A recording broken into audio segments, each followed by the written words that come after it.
Quand vous sentez l'air frais, ce n'est pas le climatiseur qui a fabriqué l'air. C'est l'air de votre bureau ou de votre maison qui donne sa chaleur et qui ressort et qui vient vous voir sans sa chaleur. Aujourd'hui, nous allons parler de la climatisation, le choix des climatiseurs, l'installation et bien sûr, éventuels dommages que les climatiseurs pourraient vous causer. Bonjour et bienvenue à la Nucol System.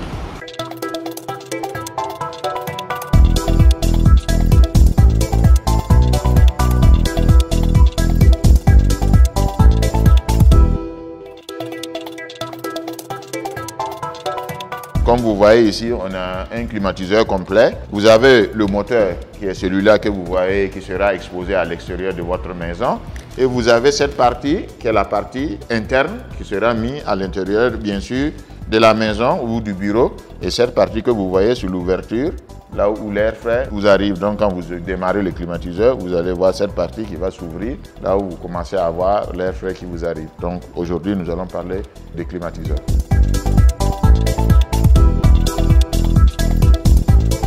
Le froid, c'est l'absence de chaleur. En réalité, on ne peut pas quantifier le froid, mais on quantifie la chaleur. Donc, quand vous voulez faire le froid, vous devez extraire une certaine quantité de chaleur dans le lieu où vous voulez faire le froid pour pouvoir sentir le froid, donc pour pouvoir baisser la température. Donc, en extrayant la chaleur du milieu que vous voulez refroidir, je prends l'exemple de la maison, vous devez exporter la chaleur de la maison. Donc, bien sûr, il faut fermer la maison. Comme ça, vous avez quantifié la chaleur, c'est ce qui est à l'intérieur de la maison.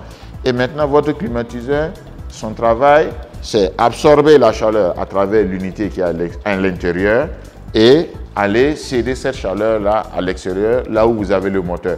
Voilà pourquoi quand vous êtes à l'intérieur, vous sentez l'air frais qui vous vient, mais si vous allez au côté du moteur, et vous avez l'air chaud qui vous arrive. Donc c'est un circuit fermé qui permet de prendre la chaleur, aller jeter d'un lieu, ainsi de suite, jusqu'à rendre le milieu intérieur pauvre en chaleur. Donc en ce moment, sa température s'abaisse et vous, en ce moment, vous sentez qu'il fait frais. Voilà un peu de façon synthétique comment le froid est fait.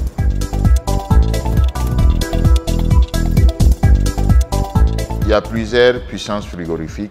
Il faut d'abord avoir les dimensions de votre maison, puisque comme je vous disais tantôt, le froid il extrait de la chaleur. Donc on doit savoir le volume de votre maison pour pouvoir quantifier l'air qui est à l'intérieur et les sources de chaleur qui est à l'intérieur pour pouvoir quantifier la chaleur à exporter. Et à partir de ça, bien sûr, on peut faire le choix du climatiseur qui est approprié pour votre habitation. Alors, ce qui est important ici, il faut savoir qu'au-delà du coût de l'appareil qui intéresse les gens, qui a un aspect important, c'est l'efficacité énergétique.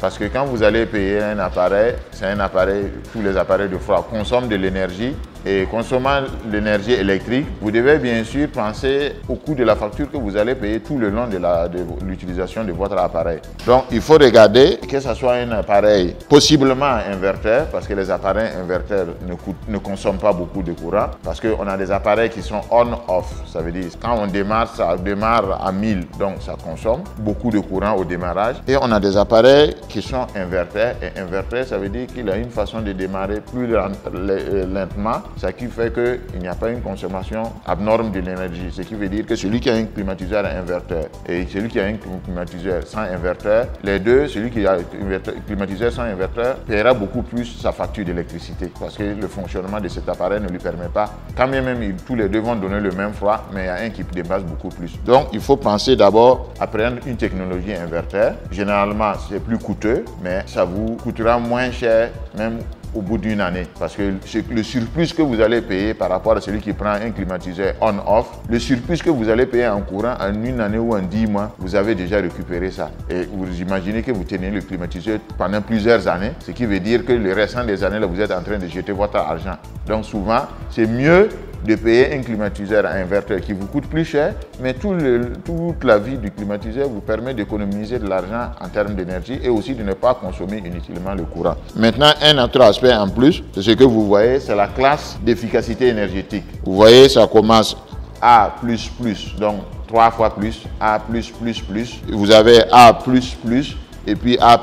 Donc A plus et puis 3 fois plus. C'est, disons, c'est le maximum de l'efficacité actuellement sur le marché. Vous voyez que si vous descendez, vous allez jusqu'à D. Et D consomme, ça veut dire que pratiquement vous consommez beaucoup de courant. Ça, c'est l'échelle de l'efficacité énergétique qui est mise ici. Donc vous allez encore regarder lequel des appareils tend vers le vert A plus 3 fois. Donc c'est selon vous, vos moyens. Dans ce cas aussi, vous regardez. Mais sachez que si vous dépensez à payer un appareil, un inverteur et A plus, vous avez pris ce qu'il y a de maximum et je suis sûr que toute la vie de l'appareil, vous n'allez pas dépenser inutilement de l'argent. Donc c'est important de le savoir. Il y a d'autres aspects liés au réfrigérant, mais ce sont des aspects que c'est le technicien qui peut peut-être vous délucider pour ça. Vous, en tant que citoyen lambda qui avez besoin d'un climatiseur pour refroidir votre habitation ou votre bureau, vous allez regarder si c'est un climatiseur à inverteur ou non. Si c'est un inverteur, c'est mieux. Et vous allez regarder l'efficacité énergétique, que ce soit inverteur ou on-off. Il y a toujours le schéma de l'efficacité énergétique. Vous allez toujours chercher, bien sûr, ce qui tend à être moins énergivore, ce qui consomme moins le courant. Alors, la meilleure des façons pour installer un climatiseur, c'est faire un bon choix. D'abord, ça c'est ce que je viens de vous dire. Et surtout, installer le moteur extérieur réparé du soleil. Parce que le moteur extérieur ne doit pas être exposé au soleil. Je vois souvent qu'on a beaucoup de climatiseurs qui sont exposés au soleil. Ce n'est pas la meilleure façon parce que le climatiseur, comme je vous ai dit, il transfère la chaleur. Si déjà vous le mettez dans une situation où il se chauffe, ça veut dire que le moteur ne fonctionne pas de façon appropriée. Donc, il vous consomme beaucoup plus le courant que ce qui est dû. Parce que même ces valeurs dont je vous dis, c'est quand vous les installez bien. S'ils sont mal installés, bien sûr, ils fonctionnent, mais ils vous consommeront plus de courant. Donc, n'installez pas ça sous le soleil, le moteur surtout, que ça ne soit pas exposé au soleil, surtout au côté est ou à l'ouest, puisque ici, dans nos latitudes, le soleil se lève à l'est et se couche à l'ouest. Évitez, si possible, de mettre ça ni à l'est ni à l'ouest. OK?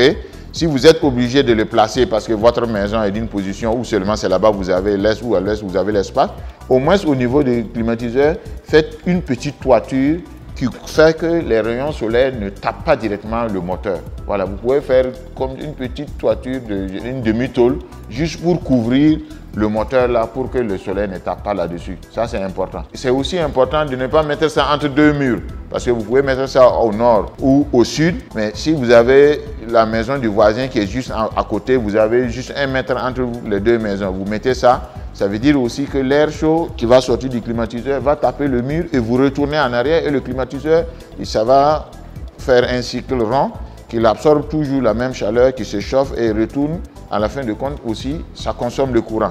Donc, il ne faut pas aller mettre les climatiseurs dans des couloirs restreints. Si vous êtes obligé de mettre, il faut qu'il y ait au moins un minimum de 3 mètres entre là où il y a le climatiseur et le mur d'en face. Si vous avez moins que ça, vous pouvez l'installer, mais vous allez consommer beaucoup plus de courant. Donc, c'est très important de savoir ces aspects. Bien sûr, à l'intérieur, il faut tenir ça au moins à une quarantaine de centimètres du plafond. Je ne dis pas de la tôle, du plafond, pour que l'air puisse passer la partie d'en haut, parce que vous ne voyez pas, mais le climatiseur installé, vous ne voyez pas, mais ça, c'est la partie d'en haut. C'est la partie d'en haut ici du climatiseur. Ça veut dire que l'air passe par ici. Elle sert sa chaleur à l'intérieur et elle vous revient sans sa chaleur. Je vous ai dit, on ne fait pas le froid, on extrait la chaleur de l'air pour que la température se baisse. Donc vous avez l'air ambiant de votre maison ou de votre bureau qui passe par ici, qui est filtré. Vous voyez, il y a un filtre ici. L'air passe par ici, il y a un ventilo qui vous refait sortir l'air vers vous. Et vous voyez l'air qui vous revient. Quand vous sentez l'air frais, ce n'est pas le climatiseur qui a fabriqué l'air. C'est l'air de votre bureau ou de votre maison qui rentre, qui donne sa chaleur et qui ressort et qui vient vous voir sans sa chaleur. Voilà pourquoi il faut tenir les portes fermées, les fenêtres fermées, toute source qui va permettre l'air de l'extérieur de retourner dans la maison. Sinon, votre climatiseur fonctionnera et la température ne se baisse pas parce que pendant que vous êtes en train d'exporter l'air, d'envoyer ça vers l'extérieur, vous avez de l'air chaud qui vous rentre à travers la porte ou à travers les fenêtres. Voilà pourquoi il faut tenir bien sûr la maison fermée quand vous démarrez le climatiseur. Donc c'est très important de savoir bien sûr comment l'installation doit être faite. Que ce n'est pas vous qui le faites en tant qu'utilisateur, mais c'est le technicien qui le fait. Mais il faut savoir aussi que le technicien qui vient faire souvent, il a des contraintes liées à la volonté de l'architecte qui a conçu la maison ou à la volonté même du propriétaire de la maison qui dit non, je ne veux pas que tu me mettes ça là-bas. Il va aller mettre ça dans une position. Bref, ça lui convient qu'il s'assoie là-bas, mais ça ne lui convient pas financièrement parce qu'il est en train de consommer plus le courant et peut-être même au niveau général dans un pays où l'énergie est déficitaire. On consomme plus ce qui est peu pour beaucoup de gens. Donc, on peut dire on gaspille. Donc, c'est très important de le savoir ça aussi.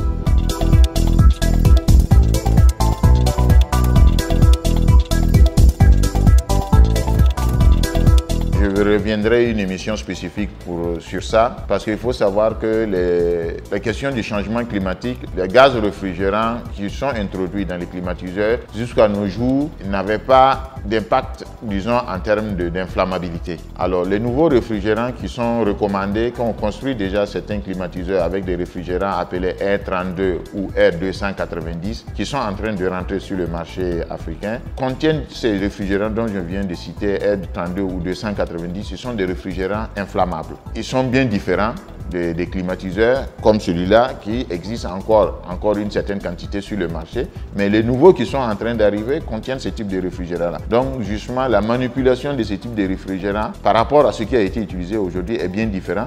Donc ça demande un peu plus de connaissances particulières au niveau du technicien pour pouvoir faire une bonne installation et éviter bien sûr ou même le technicien l'explosion ou le feu pendant qu'il est en train de faire l'installation ou après, en cas de fuite de réfrigérant dans le bureau ou dans la maison, à transformer le milieu intérieur explosif. Ça veut dire qu'en ce moment, avec une étincelle, avec la cigarette ou le briquet ou votre interrupteur en rentrant à la maison, vous pouvez provoquer l'étincelle qu'il faut pour faire exploser.